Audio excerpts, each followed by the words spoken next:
எல்லாருக்கும் வணக்கம். ஹலோ டாக்டரில் இன்றைக்கி நம்ம டிஸ்கஸ் பண்ண போகிறது ஃபாஸ்டிங் பற்றி. ஐயோ பட்னி கிடக்குறதா அப்படின்னாலே டென்ஷன் ஆகிறீங்களா? Please don't. பட்னி கிடக்கிறதுனால என்னெல்லாம் பெனிஃபிட்ஸ் இருக்குது அப்படிங்கிறத இன்றைக்கி தெரிஞ்சுக்க போகிறீங்க. ஓகே, ஸோ நம்மளோட கலாச்சாரத்தில் பார்த்தீங்கன்னா இந்த ஏகாதசி, பிரதோஷம், ரம்ஜான் ஃபாஸ்டிங், அப்புறம் ஜெயின் மதத்தில் இருக்கிறவங்க அப்படியே 7-8 நாளைக்கெல்லாம் வாட்டர் ஃபாஸ்டிங் இருப்பாங்க. அதுக்கப்புறமா அஃப்கோர்ஸ் கிறிஸ்டியன்ஸ் ஆல்சோ இந்த லென்ட் அப்படிங்கிற அந்த பீரியடில் பார்த்தீங்கன்னா ஃபாஸ்டிங் இருப்பாங்க. ஸோ ஃபாஸ்டிங் ப்ரேயர்ஸ் கூட இருக்குது. யாருக்காவது உடம்பு சரியில்லைன்னா என்ன பண்ணுவாங்கன்னா அப்படியே எதுவுமே சாப்பிடாமல் கண்டினியூஸாக உட்காந்து ப்ரேயர்லேயே இருப்பாங்க இல்லைங்களா? ஸோ இந்த மாதிரி ஃபாஸ்டிங் அப்படிங்கிறது எல்லா ரிலீஜியஸ் ப்ராக்டிசஸ்லேயுமே இருக்கக்கூடிய ஒன்று. அப்படி இப்படி கணக்கு போட்டோம்னா டெஃபினட்டாக ஒன்ஸ் அ வீக் ஃபாஸ்டிங் வந்துடுது. And it's supposed to be very very helpful. ஃபாஸ்டிங்னால பெனிஃபிட்ஸ் நிறைய இருக்குதுன்னு கண்டுபிடிச்சவங்களுக்கு நோபல் ப்ரைஸ் கூட கிடச்சிருக்கு. இன்ஃபேக்ட் நான் ரீசெண்டாக ஒருத்தவங்கள பார்த்தேன் ஒரு ரோட்டரி மீட்டிங்கில். அவங்க கேன்சர் ஸ்பெஷலிஸ்ட். அந்த மேடம் வந்து என்ன சொன்னாங்கன்னா, கண்டினியூஸாக ஒரு 7 டேஸ்க்கு வாட்டர் ஃபாஸ்டிங் சில பேருக்கு ரெக்கமெண்ட் பண்ணுவாங்களாம்.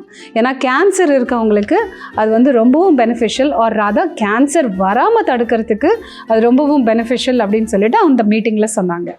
அண்ட் எங்களோட டயட்டடிக் ப்ராக்டிஸ்லையுமே நீங்கள் பார்த்தீங்கன்னா சில பேருக்கு கணப்பின்னா எக்ஸசைஸ் பண்ணியும் வெயிட் துளி கூட குறையாது. அதுக்கப்புறமா பிளட் டெஸ்ட்லாம் எடுத்து பார்த்தோம்னா ஹார்மோன் இம்பேலன்சஸ் இருக்கும்.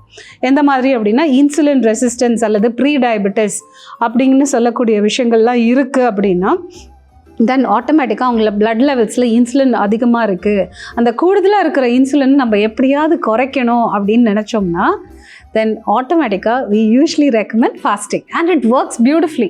ஃபாஸ்டிங் பண்ண உடனேவே உங்களுக்கு டிராஸ்டிக்காக பாடியில் இருக்கிற சேஞ்சஸ் தெரிய ஆரம்பிக்கும். அந்த ப்ரீ டயபெட்டிஸ் இன்சுலின் ரெசிஸ்டன்ஸுங்கிறது வந்து அது அப்படியே குறைய ஆரம்பிக்கும். அண்ட் கரெக்டாக பிளான் பண்ணி டயட்டையுமே எடுத்துக்கிட்டாங்கன்னா அவங்களுக்கு ரிசல்ட்ஸ் ஃபேண்டாஸ்டிக்காக இருக்கும். இன்ஃபேக்ட் ஒரு ஸ்டேஜில் டாக்டர்ஸே வந்து உங்களுக்கு மெடிசனோட டோசேஜ் நம்ம குறைச்சிக்கலாம் அப்படின்னு சொல்கிற அளவுக்கு இம்ப்ரூவ்மெண்ட் இருக்கும். ஓகே, ஸோ அந்த அளவுக்கு fasting is very very good. ஆனால் ஃபாஸ்டிங் பண்ணுறதுக்கு முன்னாடி it will be good if you take a advice from a doctor. ஏன்னா சில பேருக்கு காலையில் பிரேக்ஃபாஸ்ட் முடித்த உடனே ஒரு மாத்திரை சாப்பிடணும், அதுக்கப்புறமா லஞ்ச் முடிச்ச உடனே ஒரு மாத்திரை எடுத்துக்கணும், இந்த மாதிரி ப்ரோட்டோகால் இருக்கும் இல்லையா? அவங்களுக்கெல்லாமே வந்து ஃபாஸ்டிங் கண்டிப்பாக பண்ணக்கூடாது. அண்ட் ஒன் மோர் திங், சில பேருக்கு சாப்பிடாமல் இருந்தாங்கன்னா சில பேருக்கு பயங்கரமாக ஹெடேக் வரும், மைக்ரைன்லாம் ட்ரிகர் ஆயிரும். ஸோ அடிக்கடி மைக்ரைன் வரவங்களுக்கு என்ன ஆகிடும்னா அந்த ஒரு நாள் இல்லைங்க, அந்த ஹெடேக்னால அடுத்த 2 டேஸ்க்கு அவங்களுக்கு எழுந்திக்கவும் முடியாது, எந்த ஒரு ஒர்க்குமே பண்ண முடியாது. கண்டிப்பாக உங்கள் ஃபேமிலி இல்லைனா ஃப்ரெண்ட்ஸ் சர்க்கிளில் யாருக்காவது இந்த மாதிரி வந்திருக்கும், நீங்கள் கேள்விப்பட்டிருப்பீங்க இல்லையா? ஸோ மைக்ரைன் எந்த அளவுக்கு பெயின்ஃபுல் அப்படின்னு அவங்க உங்ககிட்ட சொல்லியிருப்பாங்க. ஸோ அதனால மைக்ரைன் இருக்கவங்க இந்த இன்டர்மிட்டன்ட் ஃபாஸ்டிங்லாம் பண்ணக்கூடாது. அடுத்த விஷயம் வந்து இரிட்டபிள் பவல் சிண்ட்ரோம் அப்படிங்கிற ஒரு கண்டிஷன் இருக்குது. அதாவது ஒரு நாளைக்கு 6, 7, 8 தடவை டாய்லெட் போயிட்டே இருப்பாங்க, மோஷன் போயிட்டே இருக்கும், அவங்களுக்கு கொஞ்சம் கொஞ்சமாக போயிட்டே இருக்கும் through out the day. So அவங்களால கண்டினியூஸாக ஒரு மீட்டிங்கில் உட்கார முடியாது, எங்கேயாவது ஒரு இடத்துக்கு ட்ராவல் பண்ண முடியாது. ஏன்னா அடிக்கடி அவங்க டாய்லெட் தேடிக்கிட்டே இருப்பாங்க, எப்போ வயத்த கலக்குன்னே தெரியாது. இந்த மாதிரி பீப்புளெலாம் அவங்க டயட்டில் வந்து ரொம்ப கேர்ஃபுல்லாக இருக்கணும். அவங்களுக்கு இந்த மாதிரி ஐஎஃப் சான்ஸே இல்லைங்க. they shouldn't try at all. One more thing is there's a condition called as eating disorder. நீங்கள் கேள்விப்பட்டிருக்கீங்களா? அனோரெக்சியா அப்படின்னு ஏதாவது கேள்விப்பட்டிருக்கீங்களா? அனோரெக்சியா நர்வோஸா, புலிமியா நர்வோஸான்னு ஒன்று இருக்குது. அதாவது அனோரெக்சியா இருக்கவங்க எப்படின்னா சாப்பிடவே மாட்டாங்க. அவங்களோட மைண்டில் அவங்க ரொம்ப குண்டாக இருக்காங்க அப்படின்னு ஒரு ஃபீல் பண்ணுவாங்க. வெளியிலேருந்து பார்க்குற நம்மளுக்கு அவங்க வந்து நார்மலாக இருப்பாங்க, ஆர் இன்ஃபேக்ட் ரொம்ப தின்னாக இருப்பாங்க. It's a psychological problem. இன்னொருத்தவங்க அதாவது புலிமிக்ஸ் என்ன பண்ணுவாங்க அப்படின்னா சாப்பிட்டுட்டு கொஞ்ச நேரத்துலேயே அவங்க காணாமல் போயிடுவாங்க, அந்த சீன்லேயே இருக்க மாட்டாங்க, டைனிங் டேபிள்லையோ அதை சுற்றி எங்கேயுமே இருக்க மாட்டாங்க. they'll go off and குவைட்டாக பாத்ரூமில் போய் நல்லா வந்து அவங்க வாமிட் இன்டியூஸ் பண்ணி அந்த சாப்பிட்டது எல்லாத்தையுமே வந்து வாமிட் பண்ணிடுவாங்க. இல்லை சில பேர் வந்து டேப்லெட் எடுத்துகிட்டு பேதி மாத்திரை எடுத்துகிட்டு ஸ்டமக் எல்லாத்தையுமே இன்டெஸ்டைன்ஸ் குடல் எல்லாத்தையுமே க்ளீன் பண்ணிடுவாங்க. ஸோ இந்த மாதிரி போகக்கூடிய பீப்புள், ஈட்டிங் டிஸார்டர்ஸ்லாம் இருக்கவங்க ஐஎஃப் அல்லது இன்டர்மிட்டன்ட் ஃபாஸ்டிங் டெஃபினட்டாக ட்ரை பண்ணக்கூடாது. And next thing is also children. அதாவது சின்ன பசங்க 18 வயசுக்கு கீழே இருக்கவங்க, அவங்களோட க்ரோத்துமே வந்து கம்ப்ளீட் ஆகாத ஒரு சுச்சுவேஷன் இல்லையா? அவங்க வளர்ந்துக்கிட்டே இருக்காங்க, there's a lot of process that's going on. And இவங்க வந்து இந்த மாதிரி கேலரி ரெஸ்ட்ரிக்ஷன் பண்ணாங்கன்னு வச்சுக்கோங்களேன், அவங்களுக்கு வந்து வளர்ச்சி வந்து பாதிக்கப்படும். இப்போ ஒரு குழந்தைக்கு, அதாவது ஒரு பையனும் ஒரு பொண்ணுக்கு வந்து 6 feet இருக்கிற அளவுக்கு அவங்களுக்கு பொட்டென்ஷியல் இருக்குது, அவங்க அம்மா அப்பா எல்லாருமே செம்ம டால் அப்படின்னு வச்சுக்கோங்களேன். அண்ட் இவங்க வந்து இந்த மாதிரி டயட்டிங்லாம் பண்ணி நான் இன்டர்மிட்டன்ட் ஃபாஸ்டிங் பண்ணுறேன் அப்படின்னு சொல்லி சாப்பாடெல்லாம் கட் பண்ணிக்கிட்டு அட் த சேம் டைம் அவங்க ஸ்கூல் காலேஜ் போகிறாங்க அண்ட் ஆல்சோ நிறைய ஸ்போர்ட்ஸ்லேயும் இருக்காங்கன்னு வச்சுக்கோங்க. அவங்களுக்கு போதிய அளவுக்கு பாடிக்கு எனர்ஜி வராதனால, கிடைக்காதனால அவங்களுக்கு வந்து அந்த 6 feetலாம் வந்து அவங்க டச் பண்ண மாட்டாங்க. they'll be somewhere in between. அவங்க பொட்டென்ஷியலை விட கம்மியாக தான் அவங்க ஹைட் இருக்கும். ஸோ இந்த மாதிரி எக்ஸ்பெரிமெண்டேஷன்லாம் குழந்தைங்க சுத்தமாக பண்ணக்கூடாது. ஸோ யார் இது பண்ணலாம் அப்படின்னு பார்த்தீங்கன்னா, healthy people without any complications above the age of 18 and at the same time பயங்கரமாக கேர்ஃபுல்லாக டயட்டிங் பண்ணியும் அவங்களுக்கு ரிசல்ட் வரலை.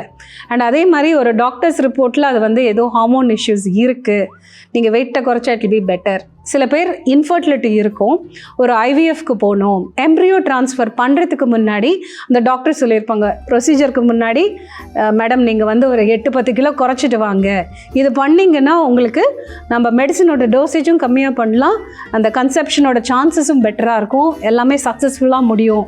இந்த மாதிரி சொல்லி அனுப்பும்போது கண்டிப்பாக ஒன் கேன் கன்சிடர் திஸ். அது ஒரு குவாலிஃபைட் டயட்டிஷியனை பார்த்து உங்கள் டயட் எடுத்துக்கோங்க. இது பண்ணுறதுனால என்ன ஆகும்னா, ஃபாஸ்டிங் இருக்கும்போது உங்களுக்கு இந்த பாடியில் வந்து ஒரு சுவிட்ச் ஓவர் நடக்கும். யூஸ்வலாக எனர்ஜி வந்து உங்களோட மசில் கிளைக்கோஜன் அது வழியாக தான் எல்லாமே டேப் பண்ணி எடுக்கும். ஆனால் இது என்ன ஆகும்னா, கிளைக்கோஜன் எல்லாம் கம்மியாயிரும், இந்த ஃபியூவல் எல்லாமே குறைஞ்சிரும் and slowly body will start tapping fat as a source of fuel. So மசிலில், பாடியில் ஃபேட் செல்ஸ்லேருந்து எல்லாம் இருக்கக்கூடிய அந்த ஃபேட் எல்லாத்தையும் அதை வெளியில் எடுத்துட்டு அதை வந்து ஃபியூவலாக யூஸ் பண்ண ஆரம்பிக்கும். ஸோ ஸ்டார்டிங் பண்ணும்போது 1 or 2 days கொஞ்சம் ஒரு தலைவலியெல்லாம் இருக்கும். அதுக்கப்புறமா கிராஜுவலாக அந்த ட்ரான்சிஷன் நடக்கும்போது என்ன ஆகும்னா, you will start feeling that அந்த தொப்பையெல்லாம் குறைய ஆரம்பிக்கும், கொலஸ்ட்ரால் மார்க்கர்ஸ் எல்லாமே வந்து நார்மல் ஆகும், பிளட் சுகர் வந்து கண்ட்ரோலில் வரும் அண்ட் இன்ஃபேக்ட் காக்னிட்டிவ் பவர் இல்லைன்னா அந்த பிரெயினோட பவர் இருக்குது பாருங்கள், அது இன்னும் ஷார்ப்பாகும். ஏன்னா ஃபாஸ்டிங் இருக்கும்போது நிறைய பேர் வந்து சொல்லுவாங்க, நான் ரொம்ப ஃப்ரெஷ்ஷாக இருக்கேன், எனக்கு தூக்கம் வரல, யூஸ்வலாக லஞ்ச் சாப்பிட்டாலே அப்படி தூங்கி வழிவேன், எனக்கு அது சுத்தமாகவே கிடையாது, அது போயிடுச்சுங்க, அந்த ஃபேஸே போயிடுச்சு, இப்போ செம்ம ஃப்ரெஷ்ஷாக இருக்கேன், என்னால் நல்லா ஒர்க் பண்ண முடியுது, பளிச்சுன்னு இருக்கேன், and I'm also fitting in to smaller size clothes which means fat loss நல்லா நடக்குது, எனக்கு கண்குள்ளர எனக்கு பார்க்க முடியுது அப்படின்னு they usually come back and tell. Okay, and also வந்து உங்களுக்கு ஆன்டி ஏஜிங் பெனிஃபிட்ஸுமே நிறைய இருக்கும், பாடிக்கு ரெஸ்ட் கிடைக்கும், அந்த நேச்சுரல் டீடாக்சிஃபிகேஷன் இருக்கு இல்லையா, அது வந்து சீராக நடக்கும், தேவையில்லாத செல்ஸ்லாம் இருக்கும் பாருங்கள், அதெல்லாமே வந்து பாடியில் வேஸ்ட் செல்ஸ் எல்லாமே வந்து அதை வந்து கிளியர் அவுட் பண்ணிடும். ஸோ இந்த மாதிரி பல பெனிஃபிட்ஸ் இருக்குது இன்டர்மிட்டன்ட் ஃபாஸ்டிங்கில். ஒன் மோர் திங், இதில் பல மெத்தட்ஸ் இருக்குது. சில பேர் வந்து 5:2 பண்ணுவாங்க, அதாவது 5 days they'll be on one normal diet and then 2 days a week they will do major fasting. Okay, இல்லைன்னா intermittent fasting alternate days பண்ணுவாங்க, that also happens. இல்லைன்னா just Saturday Sunday நான் வீட்டில் இருக்கேன் அன்னைக்கு மட்டும் பண்ணுறேன்னு பண்ணுவாங்க. And one more thing is some do 12 hour of fasting, அதாவது இன்னைக்கு சாயந்தரம் 6 மணியோட நான் சாயந்தரம் 6 மணிக்கு டின்னரை சாப்பிட்டு முடிச்சிட்டேன்னா அடுத்த நாள் காலையில் 6 மணிக்கு தான் சாப்பிட போகிறேன்னு 12 hour ஃபாஸ்டிங் பண்ணுவாங்க. 16:8 இருக்குங்க, அதில் 16 மணி நேரம் வந்து பட்னியாக இருப்பாங்க, 8 மணி நேரம் தான் சாப்பிடுவாங்க. ஸோ ஒன் மோர் திங், எந்த மெத்தட் நீங்கள் ஃபாலோ பண்ணாலும் உங்களோட ரெகுலர் ஒர்க் ஷெட்யூல் வந்து டிஸ்டர்ப் ஆகாமல் பார்த்துக்கோங்க, அது உங்களுக்கு மட்டும்தான் தெரியும்.